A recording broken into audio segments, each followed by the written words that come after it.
Assalamualaikum warahmatullahi wabarakatuh. Perkenalkan, nama saya Nizam Nabawi dengan NIM 2023 101 103 11122. Di sini saya akan membuat video terkait dengan mata kuliah penologi dengan membawakan materi pedoman pidana, yang mana itu diatur dalam Undang-Undang nomor 2020 Undang-Undang nomor 1. Di dalam realitanya, seringkali kita menganggap bahwa pidana hanya soal hukuman saja, terkait penjara, denda, dan juga pembalasan. Tetapi dalam KUHP baru ini membawa perspektif yang lebih luas. Pemidanaan bukan sekedar menghukum, tetapi menjadi instrumen memelihara ketertiban, menyelesaikan konflik, dan memulihkan keseimbangan sosial.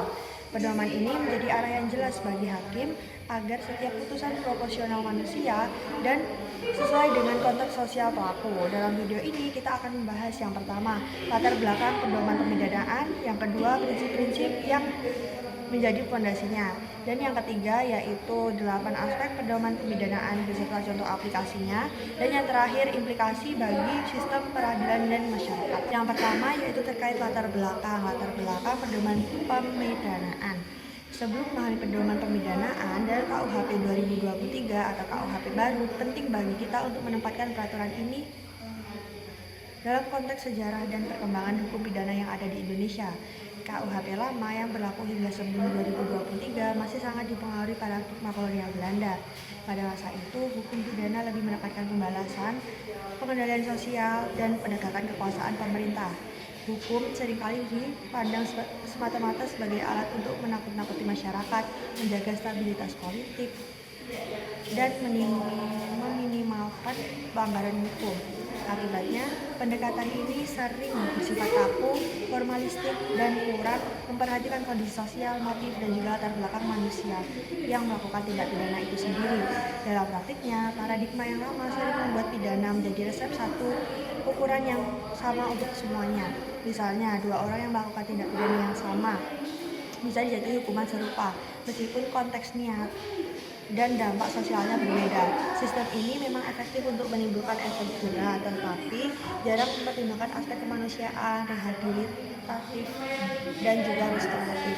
Menyadari keterbatasan ini, KUHP 2023 hadir sebagai reformasi mendasar. Perubahan bukan sekadar mengubah angka hukuman atau struktur pasal, tetapi mengubah paradigma pemidanaan itu sendiri.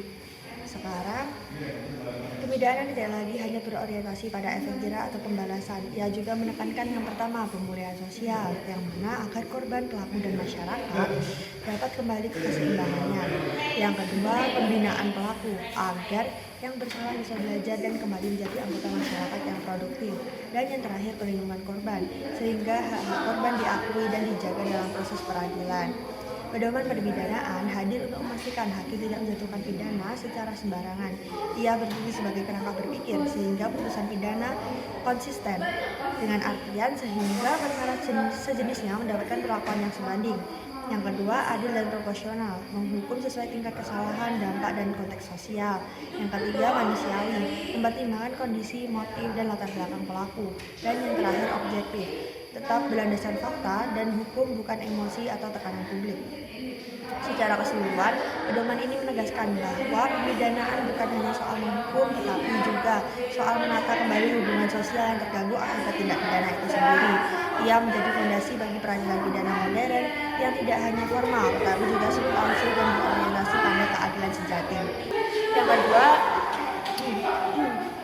Yang kedua yaitu terkait prinsip dasar pedoman. Yang kedua yaitu terkait prinsip pedoman pemidanaan.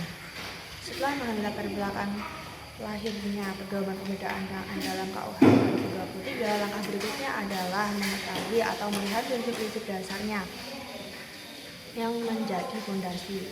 Prinsip-prinsip ini bukan sekadar teori hukum, tetapi juga arah pandang bagi hakim agar pidana dijatuhkan sesuai, tepat, adil, dan juga manusiawi. Yang satu, kemanusiaan. KUHP 2023 menegaskan bahwa pelaku harus dipandang sebagai manusia utuh, bukan sekadar objek tindak pidana. Setiap orang memiliki latar belakang, motif, kondisi psikologis, dan kapasitas moral yang berbeda-beda. Sebagai contoh, seorang yang melakukan tindak pidana karena terdesak ekonomi atau tekanan keluarga memiliki konteks berbeda dibandingkan pelaku yang melakukan tindak pidana atau kejahatan ini dengan niat jahat dan terencana. Dengan prinsip kemanusiaan, hakim diingatkan untuk melihat pelaku sebagai manusia, bukan sekedar angka atau kasus hukum, sehingga keputusan pidana dapat mempertimbangkan semua aspek yang relevan. Yang kedua, proporsionalitas. Proporsionalitas prinsip ini menekankan bahwa hukuman harus seimbang dan sesuai dengan satu, tingkat kesalahan pelaku, dua, bahaya yang ditimbulkan, dan tiga, konteks sosial di mana tindak pidana terjadi. Proporsionalitas ini mencegah hukuman yang berlebihan atau terlalu ringan. Misalnya pelaku pencurian karena kebutuhan mendesak tidak bisa disamakan dengan pelaku pencurian yang dilakukan secara terencana untuk keuntungan pribadi. Dengan prinsip ini, putusan pidana menjadi lebih rasional dan adil, bukan semata-mata mengikuti angka hukuman dalam undang-undang. Yang ketiga yaitu keadilan substansial. Prinsip keadilan substansial ini menegaskan bahwa putusan pidana tidak hanya harus sah secara formal atau legal, tetapi juga diterima secara moral oleh masyarakat. Hakim harus menimbang apakah hukuman yang dijatuhkan mencerminkan rasa adil, mempertimbangkan korban, pelaku, dan masyarakat. Dengan kata lain, hukum tidak hanya soal aturan tertulis, tetapi juga nilai hidup yang ada di masyarakat. Putusan yang substansional akan menciptakan kepastian hukum sekaligus kepercayaan publik terhadap sistem peradilan. Yang keempat yaitu rehabilitasi. Rehabilitasi ialah menekankan bahwa hukuman bukan hanya untuk menghukum, tetapi juga untuk membina pelaku agar kembali menjadi anggota masyarakat yang produktif, di mana dalam KUHP 2023 ini memberikan ruang bagi hakim untuk mempertimbangkan program pembinaan, pendidikan, dan juga tindakan yang membantu pelaku memperbaiki dirinya. Misalnya pelaku muda yang melakukan tindak pidana ringan dapat diberikan program pembinaan, bukan sekedar penjara, sehingga masa depan mereka tidak hancur hanya dengan satu kesalahan. Yang kelima yaitu restoratif. Prinsip ini berkaitan dengan pemulihan korban dan hubungan sosial yang terganggu akibat tindak pidana. Hukuman tidak hanya melihat pelaku tetapi juga korban dan masyarakat. Restoratif menekankan yang kelima yaitu restoratif, yang mana prinsip ini berkaitan dengan pemulihan korban dan hubungan sosial yang terganggu akibat tindak pidana.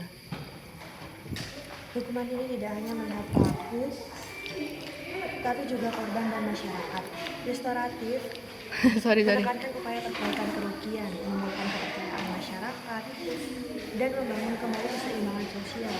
Contohnya, dalam kasus pencurian, selain menjatuhkan pidana terhadap pelaku, juga hakim dapat memfasilitasi kembalinya barang dan kompensasi kepada korban. Dengan begitu, hukuman tidak sekedar represif, tetapi juga mengembalikan harmoni sosial. Yang pertama yaitu perbuatan dilihat dalam konteks manusianya. Hakim tidak boleh memutus seperkara seolah-olah pelaku adalah angka atau kasus hukum semata. Perbuatan harus ditempatkan dalam konteks manusianya yang melakukan. Contoh sederhananya, yang pertama, seseorang mencuri makanan karena kelaparan atau terdesak kebutuhan hidup, berbeda jauh dengan pelaku yang mencuri barang berharga untuk keuntungan pribadinya. Yang kedua, walaupun tindakannya sama-sama mencuri, konteks manusia di balik tindakan itu berbeda, sehingga putusan pidana pun seharusnya berbeda. Prinsip ini menegaskan bahwa hukuman pidana bukan hanya soal menghukum, tetapi juga memahami situasi dan kondisi yang memicu tindak pidana, menyebut melalui konteks manusia, ada yang menghukum tanpa akal dan nurani. Yang kedua yaitu tingkatan kesalahan pelaku, yang mana dalam kesalahan pelaku ini menjadi salah satu tolak ukur penting dalam menentukan tingkat berat ringannya pidana. KUHP 2023 membedakan kesalahan menjadi dua, yaitu yang pertama dolus, kesengajaan, pelaku mengetahui akibatnya tetapi tetap melakukannya.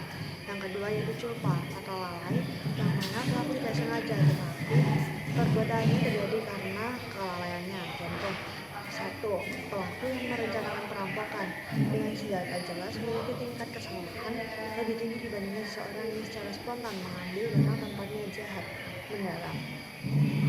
Pedoman ini menuntut hakim untuk menilai intensi, kesadaran dan kapasitas kontrol pelaku terhadap tindakannya. Tingkat kesalahan menjadi dasar proporsional pidana. Yang ketiga yaitu motif dan sikap batin pelaku. Motif dan sikap batin pelaku ini membantu hakim memahami dimensi moral dan psikologis tindak pidana. Contohnya, yang satu, penganiayaan karena membela diri jelas berbeda dengan penganiayaan yang didorong mendalam atau iri. Yang kedua, motif ekonomi, tekanan keluarga atau tekanan lingkungan juga bisa menjadi pertimbangan. Dengan memahami motif, hakim dapat menilai tingkat kesadaran moral pelaku dan seberapa besar niat jahat yang terkandung dalam perbuatannya. Ini membuat putusan pidana lebih adil dan juga manusiawi. Yang keempat, cara tindak pidana dilakukan. Cara pelaku melakukan tindak pidana itu menjadi indikator risiko dan juga potensi berbahaya. Pertimbangannya meliputi apakah dilakukan sendiri atau kelompok. Yang kedua, apakah menggunakan kekerasan atau ancaman. Yang ketiga yaitu apakah spontan dan juga berencana. Contohnya, perampokan yang dilakukan secara berkelompok atau terencana dengan senjata tertentu lebih membahayakan masyarakat dibandingkan pencurian spontan tanpa kekerasan. Aspek ini membantu hakim menilai tingkat ancaman dan juga kemungkinan pengulangan perbuatan sehingga hukuman dapat proporsional.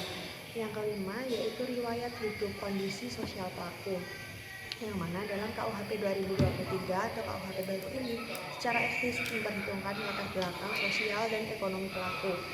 Pendidikan rendah, tekanan ekonomi, atau lingkungan keras bukan pembenaran, tetapi menjadi pertimbangan yang sah.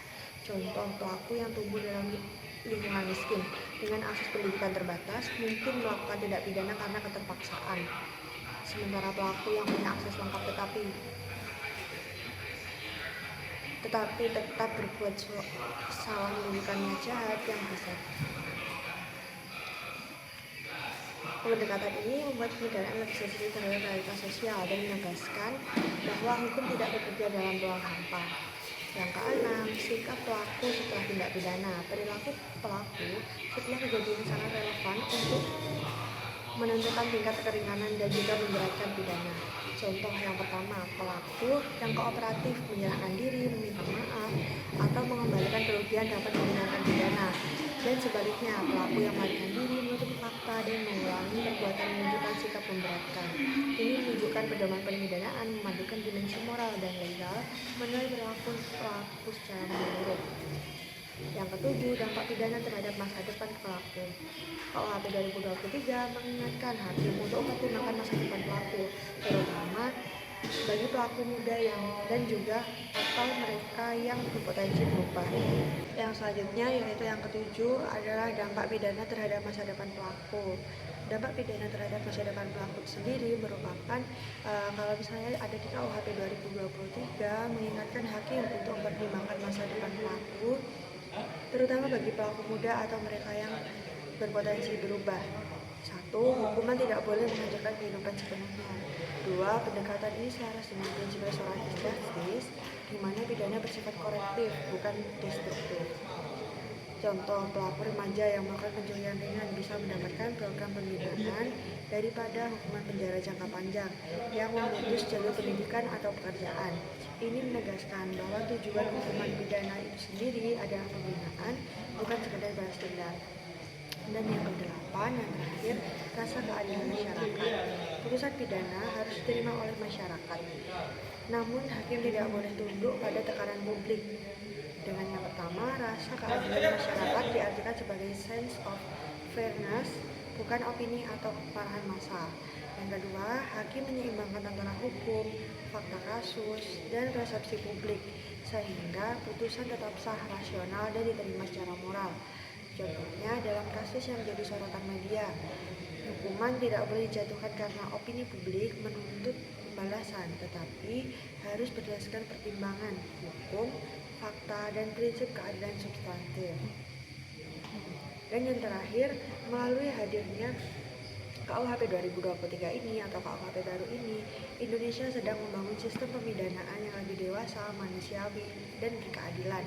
Reformasi ini bukan sekadar mengganti angka hukuman atau mengubah struktur pasal, tetapi mendefinisikan makna pemidanaan itu sendiri. Hukuman tidak lagi dipandang hanya sebagai alat balas dendam atau sekadar efek jera. Sebaliknya, hukuman ditempatkan sebagai instrumen untuk memulihkan, menata kembali ketertiban, dan memperbaiki hubungan sosial yang terganggu akibat tindak pidana. Pedoman pemidanaan yang ada menjadi fondasi penting yang memastikan bahwa proses peradilan berjalan proporsional, mempertimbangkan tingkat kesalahan, motif, cara perbuatan dilakukan, hingga dampak sosial. Selain itu, pedoman ini mendorong hakim untuk tetap objektif, tidak terpengaruh oleh opini publik, atau tekanan sosial, namun tetap selaras dengan nilai kemanusiaan, rasa keadilan yang hidup di masyarakat itu sendiri. Hakim kini diberi alat berpikir yang lengkap, menghukum ketika memang diperlukan, membina ketika peluang pembinaan masih memungkinkan, dan memulihkan ketika masyarakat dan korban membutuhkan pemulihan. Si prinsip ini menegaskan bahwa pidana bukan tujuan akhir, melainkan sarana mencapai keadilan yang utuh, keadilan yang menempatkan korban, pelaku, dan masyarakat dalam keseimbangan moral dan sosial. Dalam KUHP 2023 atau KUHP baru ini juga menegaskan bahwa setiap putusan pidana harus mampu melihat pelaku sebagai manusia dengan segala latar belakang, motif, dan juga kapasitas moralnya. Dengan demikian, hukum tidak menghancurkan masa depan pelaku secara total, terutama bagi mereka yang masih muda atau memiliki potensi untuk berubah. Pendekatan ini sejalan dengan semangat restoratif justice, di mana hukum tidak hanya menghukum tetapi juga membina, memulihkan, dan mencegah kerugian sosial lebih lanjut. Secara filosofis, KUHP 2023 bukan sekedar hukum baru, ia adalah refleksi nilai kemanusiaan yang diterjemahkan ke dalam praktik pidana. Pedoman pemidaan ini menjadi panduan agar hukum tidak kehilangan arah, tetap berpihak pada keadilan, dan menjadi cermin bagi masyarakat tentang arti keadilan sejati. Putusan pidana yang diambil oleh pedoman ini akan lebih dari sekedar sah secara hukum, ia akan terasa adil dan secara moral, memberikan pembelajaran bagi pelaku, memberi perlindungan bagi korban, dan menegakkan kepercayaan masyarakat terhadap sistem peradilan.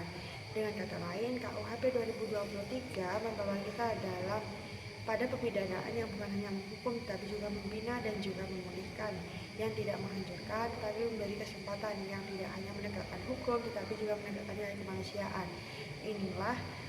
Inilah arah baru hukum pidana Indonesia, hukum yang memanusiakan manusia dan menegakkan keadilan secara menyeluruh.